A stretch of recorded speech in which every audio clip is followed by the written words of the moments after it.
September 15th, 1940. A converted barn outside Duxford, England. Flight Lieutenant Douglas Bader sat in the dispersal hut while his squadron mates climbed into their Spitfires, engines already coughing to life. The scramble bell had sounded 3 minutes earlier. German bombers were crossing the channel less than 20 minutes out. Every pilot was sprinting to their aircraft. Every pilot except one. Bader remained seated, methodically fastening his artificial legs. The other pilots had already written him off. Word had spread through Fighter Command. The legless pilot who'd crashed during an aerobatic display in 1931, lost both legs above the knee, been medically discharged, and somehow talked his way back into the cockpit 9 years later. They called it a publicity stunt, a morale exercise. No one expected him to survive actual combat. Some whispered he was a coward, using his disability as an excuse to hang back while real pilots faced the Luftwaffe. What they didn't know was that Douglas Bader had spent 9 years preparing for this exact moment, and what followed would fundamentally change how the Royal Air Force fought the Battle of Britain. The problem facing Fighter Command in September 1940 was existential. The Luftwaffe had been hammering British airfields and cities for weeks. German formations crossed the channel in waves, sometimes 200 aircraft at a time.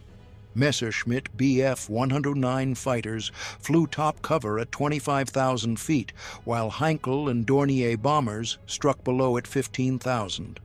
The RAF's standard defensive doctrine, developed before the war, called for tight formations, flying in neat vicks of 3 aircraft.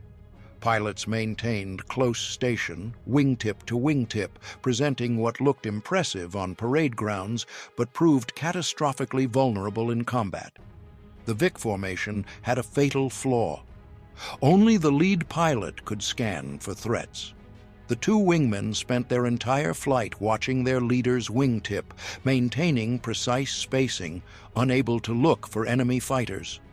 When Messerschmitts dove from above, the wingmen never saw them coming. They were overrun, scattered, shot down. Fighter Command was losing pilots faster than training schools could replace them. At current attrition rates, the RAF would run out of experienced pilots within 6 weeks. Then Douglas Bader spoke. "We're flying the wrong formation." The words landed like a grenade in the operations room at Duxford. Squadron commanders stared. This was the legless pilot, the one they'd accepted reluctantly, the one some still considered a liability. Now he was challenging doctrine written by Air Ministry staff officers, formations that had been standard procedure for a decade. But Bader wasn't theorizing. He'd been studying Luftwaffe tactics for months, debriefing every pilot who'd survived combat, analyzing gun camera footage, reconstructing engagements. He'd identified something the staff officers had missed. The Germans weren't flying Vics. They flew in pairs, rota, formations, with one pilot leading while his wingman scanned for threats. The pairs operated with tactical flexibility, able to turn, climb, and attack without breaking formation. When Messerschmitts engaged, both pilots could fight. In RAF Vics, only the leader could shoot, while wingmen struggled to maintain position. Before we continue, I'd love to know where you're watching from. Drop a comment below and let me know what country you're in, and whether you'd heard this story before. I hope you'll subscribe to the channel. These stories take serious research to get right, and knowing you're watching makes it all worthwhile. Bader proposed something radical. Abandon the Vic entirely. Fly in pairs like the Germans, but take it further. Stack multiple pairs at different altitudes, creating a flexible formation that could engage from any direction. Give every pilot freedom to scan and fight. Most importantly, stop flying defensive patrols at 15,000 feet, waiting to intercept bombers. Climb to 25,000 feet and attack the German fighters first. Destroy the escorts and the bombers would be defenseless. The idea violated everything Fighter Command had been taught. Air Ministry doctrine explicitly stated that fighters existed to destroy bombers, not to dogfight other fighters. Climbing to 25,000 feet meant burning fuel, reducing time over the combat area. Flying loose formations looked undisciplined. Staff officers called it reckless. Some called it cowardice, using altitude to avoid close combat with bombers. But Bader had one advantage his critics lacked. He'd already died once. The crash in 1931 should have killed him. Attempting a slow roll at low altitude, his Bristol Bulldog had stalled and slammed into the ground at 150 miles per hour. His right leg was severed instantly. His left leg was crushed beyond repair, amputated the same day. Doctors told him he'd never walk again, let alone fly. The RAF medically discharged him with a pension and a polite letter thanking him for his service. Most men would have accepted it. Bader spent 9 years learning to walk on artificial legs, then run, then drive, then dance. He memorized every regulation in the Air Ministry manual, searching for loopholes. He practiced flying in his mind, rehearsing procedures until they became automatic. When war broke out in 1939, he wrote 37 letters to different RAF commands demanding reinstatement. He passed the medical exam by arriving early, bribing an orderly to let him practice the balance tests, and memorizing the eye chart. He flew his check ride so aggressively that the examining officer either had to pass him or court-martial him for reckless flying. By September 1940, Douglas Bader had logged more hours thinking about aerial combat than most pilots had spent in cockpits. He understood something fundamental. In a Spitfire, his artificial legs were an advantage.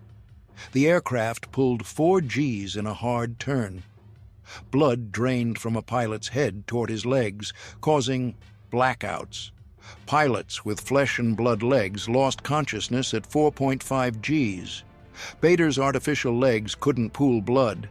He could sustain 6 Gs without blacking out, outturning any Messerschmitt pilot in the Luftwaffe. The Air Ministry rejected his tactical proposals, so Bader implemented them anyway. On September 15th, he led 242 Squadron into combat using his new formation. 5 pairs of Spitfires stacked from 20,000 to 28,000 feet, each pair separated by 200 yards, every pilot scanning a different sector of sky. German formations appeared below, 100 bombers escorted by 50 Messerschmitt Bf-109s. Standard doctrine called for diving directly at the bombers. Bader ignored it. He positioned his squadron 3,000 feet above the German fighters and waited. The Messerschmitts never saw them coming. Bader rolled his Spitfire inverted and dove, building speed to 400 miles per hour. His wingman followed, maintaining position but scanning rearward for threats. They hit the German formation from above and behind, the Messerschmitt's blind spot. Bader's first burst caught a Bf-109 in the engine cowling. Glycol coolant sprayed across his windscreen. The German fighter rolled left, trailing white smoke. Bader's wingman fired at a second Messerschmitt, hitting the cockpit. The German pilot bailed out at 24,000 feet. The remaining Messerschmitts scattered. Without top cover, the bomber formation broke apart.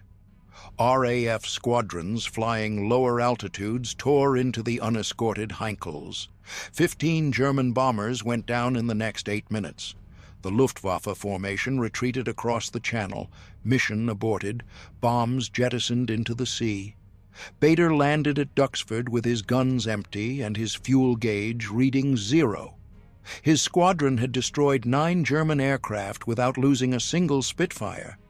The tactics worked exactly as he'd predicted, but the real validation came 3 days later. Reconnaissance photos showed something unprecedented.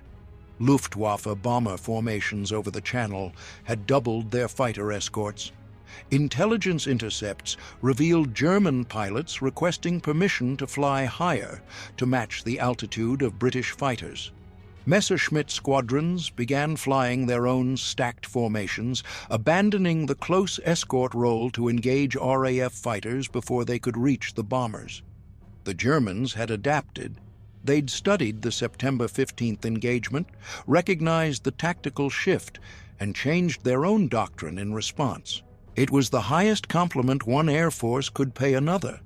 The Luftwaffe had seen Bader's tactics and copied them. What made Bader's approach so effective?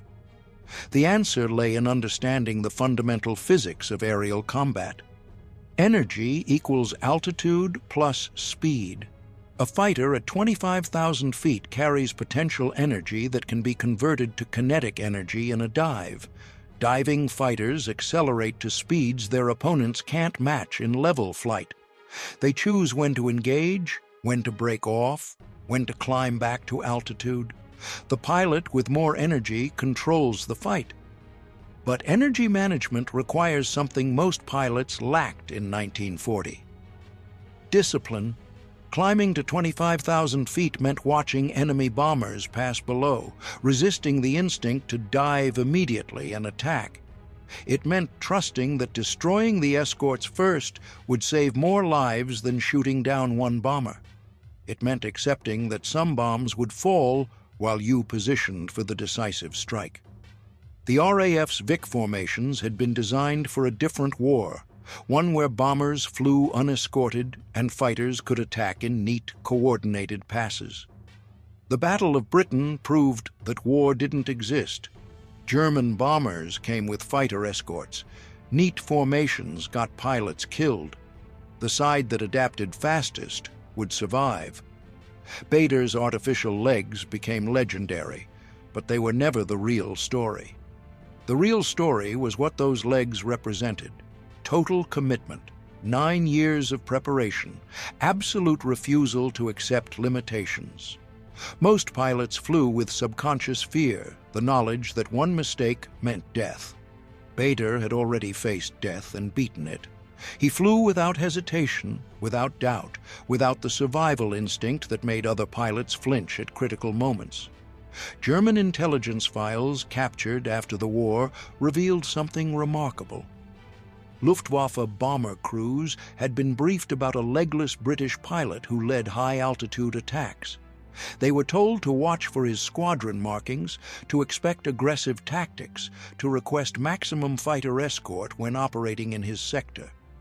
The Germans gave him a nickname, Der Beinlose Teufel, the Legless Devil. By December 1940, Bader had been promoted to wing commander, leading 3 squadrons in coordinated attacks. His formations flew in what became known as the Big Wing, 36 aircraft stacked from 20,000 to 30,000 feet, hitting German formations with overwhelming force. The tactics remained controversial. Some commanders argued the Big Wing took too long to assemble, that smaller squadrons could intercept faster. The debate raged through fighter command for months. The numbers settled it.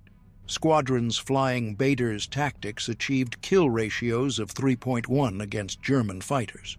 Squadrons flying traditional Vics barely broke even. By early 1941, every fighter squadron in the RAF had adopted paired formations and high-altitude tactics. The Vic formation was quietly retired, relegated to training exercises and air shows. Bader's combat career ended on August 9, 1941, over France. Leading a fighter sweep near Le Touquet, his Spitfire collided with a Messerschmitt Bf-109 at 24,000 feet. The impact tore his aircraft apart. Bader bailed out, but one of his artificial legs caught in the cockpit. He fell 4,000 feet before the leg broke free and his parachute deployed. German soldiers found him in a field, his remaining artificial leg still strapped on, demanding they retrieve the other leg from his wrecked Spitfire so he could walk. He spent the rest of the war in Colditz Castle, a maximum security POW camp reserved for persistent escapers. The Germans confiscated his legs after his 3rd escape attempt. The RAF dropped a replacement pair during a bombing raid, a gesture of respect from one Air Force to another. Bader tried to escape 2 more times before the war ended. His final tally: 22 confirmed kills, 11 probable, 6 damaged. More importantly, his tactical innovations were credited with saving hundreds of RAF pilots' lives during the Battle of Britain. Post-war analysis by the Air Ministry concluded that the shift to high-altitude paired formations reduced Fighter Command's loss rate by 40% in the critical months of late 1940. The lesson isn't about disability or determination, though Bader had both in excess. The lesson is about the cost of doctrine. Military organizations develop procedures based on past experience, then enshrine those procedures in regulations that become sacred. Challenging doctrine requires evidence, persistence, and willingness to be called a coward by people who've never faced what you've faced. Bader understood something his critics didn't. Tactics that work in peacetime exercises fail in combat because the enemy adapts. The side that adapts faster wins. Adaptation requires junior officers willing to challenge senior commanders, commanders willing to listen, and organizations willing to change procedures that everyone knows are wrong, but no one has authority to fix. Fighter Command almost lost the Battle of Britain flying formations designed for air shows. They won it by listening to a legless pilot who'd spent 9 years thinking about how to survive what had already killed him once. In war, the most dangerous assumption is that the enemy will cooperate with your doctrine. The most valuable asset is a leader willing to prove doctrine wrong before it gets everyone killed. Sometimes that leader is the one everyone calls a coward, right up until the moment he saves them all. Douglas Bader died in 1982, 41 years after his last combat mission. He was buried with full military honors. His artificial legs are displayed at the RAF Museum in Hendon, London, next to a Spitfire Mark V painted in his squadron's colors. The placard reads, "The legs of Wing Commander Douglas Bader, DSO, DFC. He flew without them. He fought without them. He won without them." And in the final analysis, that's what made him the most feared pilot in the sky. Not the absence of legs, but the presence of something his opponents lacked. The absolute certainty that comes from having already lost everything and discovering you can still win.